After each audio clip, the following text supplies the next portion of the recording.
Assalamualaikum warahmatullahi wabarakatuh. Perkenalkan, kami dari kelompok 9 akan mempresentasikan mengenai nasih mansukh. Perkenalkan, nama saya Nur Fadli Akmal dengan NPM 10030123106. Kenalkan, nama saya Fauza Latifah dengan nomor NPM 10010130123.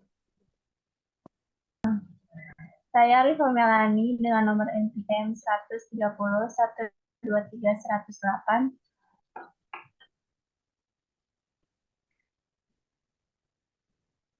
Baik, pengertian nasih dan syarat-syaratnya. Nasih menurut bahasa dipergunakan untuk arti izalah atau menghilangkan. Misalnya, arti matahari menghilangkan bayang-bayang, dan artinya angin menghapuskan jejak perjalanan. Kata nasakh juga dipergunakan untuk makna memindahkan sesuatu dari suatu tempat ke tempat lain. Misalnya, artinya saya memindahkan atau menyalin apa yang ada dalam buku. Dalam Al-Quran dinyatakan al-jasiyah. Maksudnya kami memindahkan atau mencatat amal perbuatan ke dalam lembaran atau catatan amal.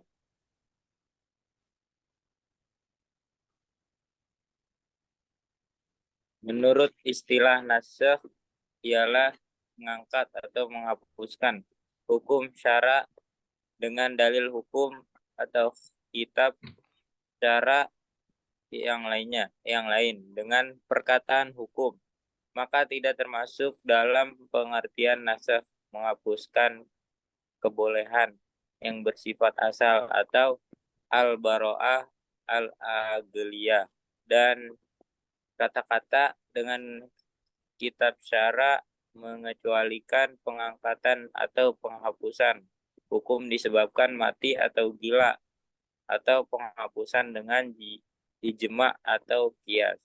Mansukh adalah hukum yang diangkat atau dihapuskan, maka ayat maudris atau hukum yang terkandung di dalamnya, misalnya adalah menghapuskan atau nasih hukum wasiat kepada kedua orang tua atau kerabat atau mansukh sebagaimana akan dijelaskan.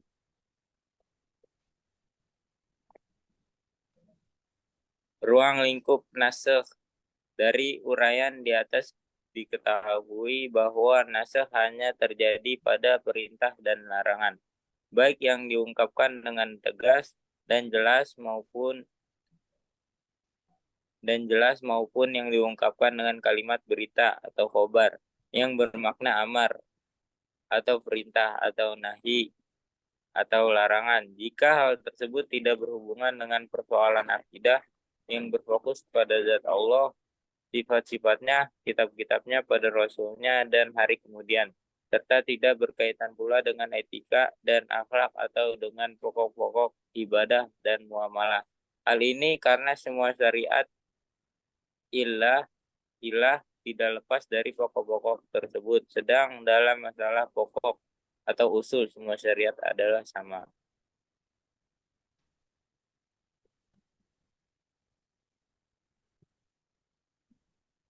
Lanjut.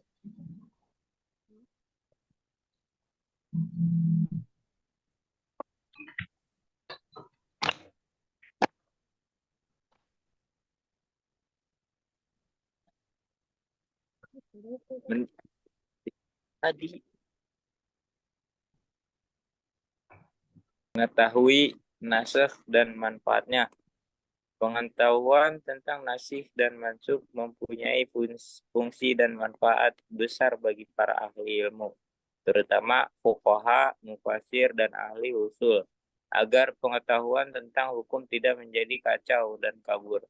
Oleh sebab itu, terdapat banyak atsar, perkataan sahabat dan atau tabi'in yang mendorong agar mengetahui masalah ini. Diriwayatkan Ali pada suatu hari melewati seorang hakim lalu bertanya, Apakah kamu mengetahui yang nasikh dari yang mansukh? Tidak, jawab hakim itu. Maka kata Ali, celakalah kamu dan mencelakakan orang lain.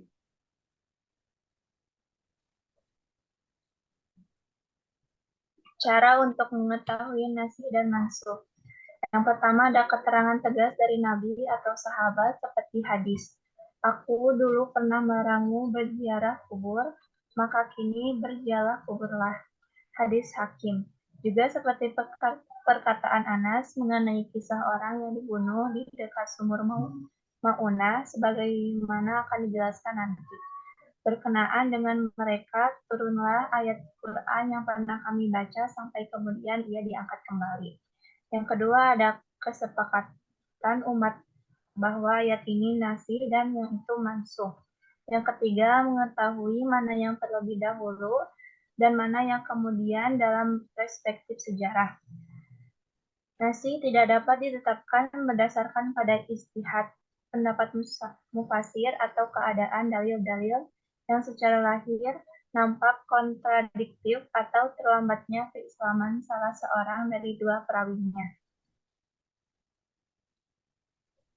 Selanjutnya ada pendapat tentang nasikh dan dalil ketetapannya. Dalam masalah nasikh, para ulama terbagi atas 4 golongan. Yang pertama, orang Yahudi. Mereka tidak mengaku adanya nasikh karena menurutnya nasikh mengandung konsep al-ba'da, yakni nampak jelas setelah kabur atau tidak jelas. Yang dimaksud mereka ialah nasikh itu ada kalanya tanpa hikmah, dan ini mustahil bagi Allah, dan ada kalanya karena sesuatu hikmah yang sebelumnya tidak nampak.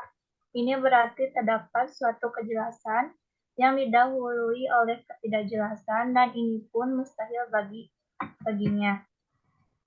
Yang kedua ada orang Syiah Rafidah. Mereka sangat berlebihan dalam menetapkan nasikh dan meluaskannya.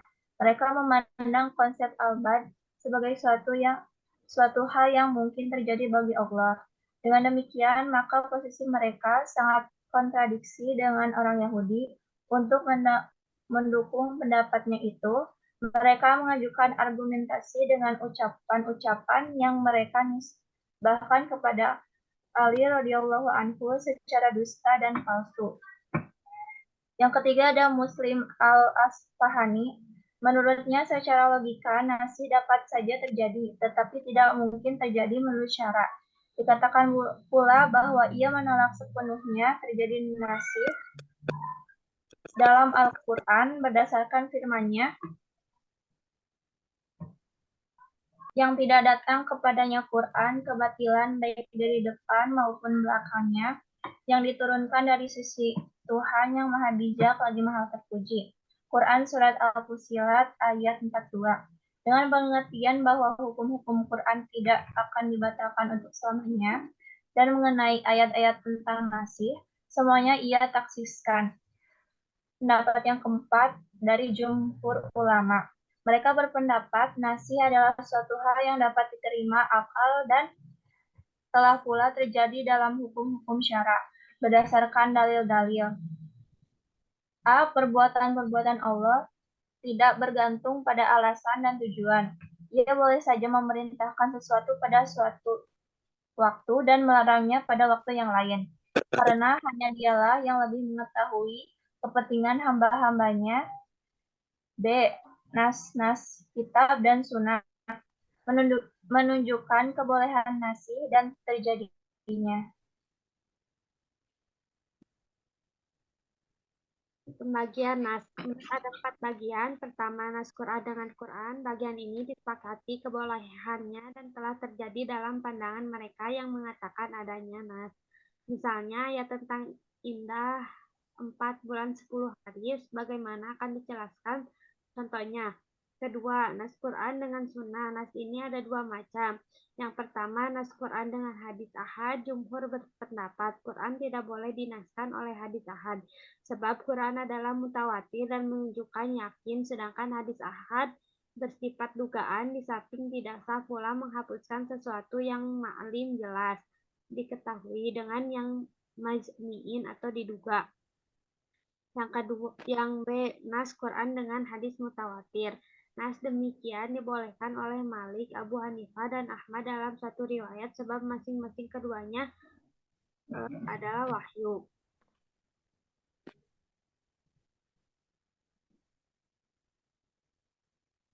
Nas dalam Al-Quran ada 3 macam. Pertama, nas tilawah dengan hukum, misalnya apa yang diriwayatkan oleh Muslim dan yang lain dari Aisyah berkata di antara yang diturunkan kepada beliau adalah 10 susunan yang maklum itu menyebabkan muhrim, kemudian atau ketentuan itu dinaskan oleh 5 susuan yang maklum. Maka ketika Rasulullah wafat, 5 susuan ini termasuk ayat Quran yang dibaca matlu.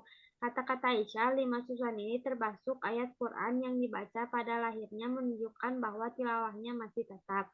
Kedua, nas hukum, sedangkan tilawahnya tetap, misalnya nas hukum ayat tidak selama 1 tahun, sedangkan tilawahnya tetap. Mengenai nas macam itu banyak dikarang kitab-kitab yang di dalamnya para pengarang menyebutkan bermacam-macam ayat, padahal setelah diteliti ayat-ayat seperti itu hanya sedikit jumlahnya, bagaimana dijelaskan Qadi Abu Bakar Ar-Rabi.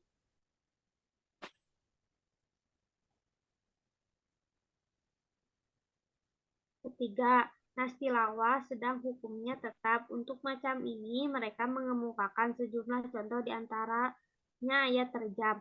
Orang tua laki-laki dan perempuan apabila keduanya berzina, maka berjamlah keduanya itu dengan pasti sebagai siksaan dari Allah, dan Allah Maha Perkasa lagi Maha Bijaksana.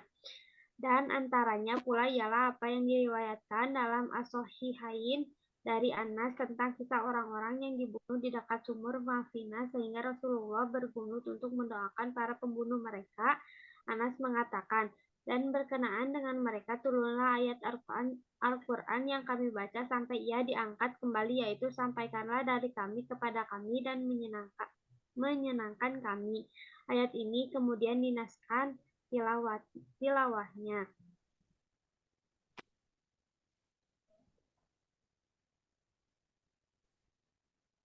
Hikmah nas. 1. Memelihara kepentingan hamba. 2. Perkembangan tasyri menuju tingkat sempurna sesuai dengan perkembangan dakwah dan perkembangan kondisi umat manusia. 3. Cobaan dan ujian bagi orang mukallaf untuk mengikutinya atau tidak. 4. Menghendaki kebaikan dan kemudahan bagi umat. Sebab jika nas itu beralih ke hal yang lebih berat, maka di dalamnya terdapat tambahan pahala, dan jika beralih ke hal yang lebih ringan, maka ia mengandung kebodohan dan keringanan.